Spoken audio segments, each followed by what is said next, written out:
আমাদের মধ্যে এরকম একটা ধারণা আছে, আমরা মনে করি যারা জ্ঞান চর্চা করেন, যারা জ্ঞানী হন, তারা একটু গম্ভীর টাইপের হন।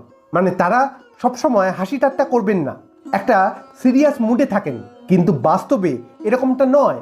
আর স্বামী বিবেকানন্দের ক্ষেত্রে এরকমটা তো একেবারেই নয়। কারণ ওনার মতন রসবোধ, ওনার মতন সেন্স অফ হিউমার খুব কম মানুষের থাকে। আজকে এরকমই একটা ছোট ঘটনা তুলে ধরবো। একবার স্বামী তুরীয়ানন্দজি একটি ছুরি দিয়ে কিছু একটা কাটছিলেন এবং কাটতে কাটতে ছুরির মাথাটা ভেঙে যায়। এর ফলে তুরীয়ানন্দজির মনে একটু কষ্ট হয় যে ছুরিটা এইভাবে শেষ হয়ে গেল। তো তিনি মন খারাপ করে বসে থাকেন। খানিকক্ষণ পর সেখানে স্বামীজি আসেন।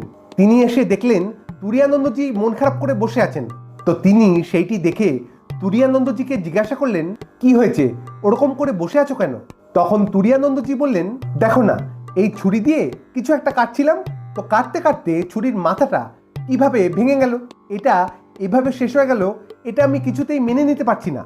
তো তখন স্বামীজি খুব সুন্দর একটা উত্তর দিলেন। তিনি বললেন, ওগুলো তো ওরকম ভাবেই যায়। দেখো, ওর তো আর ওলা ওঠা, যক্ষা, বাত এসব হবে না যে কোনো রোগে মারা যাবে, ওগুলো তো এভাবেই যায়। এই কথাটি শুনে তুরীয়ানন্দজি হাসতে হাসতে লুটিয়ে পড়লেন। কি সুন্দর করে স্বামীজি তুরীয়ানন্দজির মনের কষ্টটা একদম হালকা করে দিলেন। একটা উপস্থিত বুদ্ধি দিয়ে খুব সাধারণ একটা জিনিসকে, খুব সাধারণ একটা বিষয়কে কি সুন্দর মজার করে দিলেন। স্বামীজির এটি একটি অন্য দিক। যারা স্বামীজির সাথে সবসময় থাকতেন তারা তো অসীম জ্ঞান, মনুষ্যত্ব ইত্যাদির শিক্ষা সব সময় পেতেন।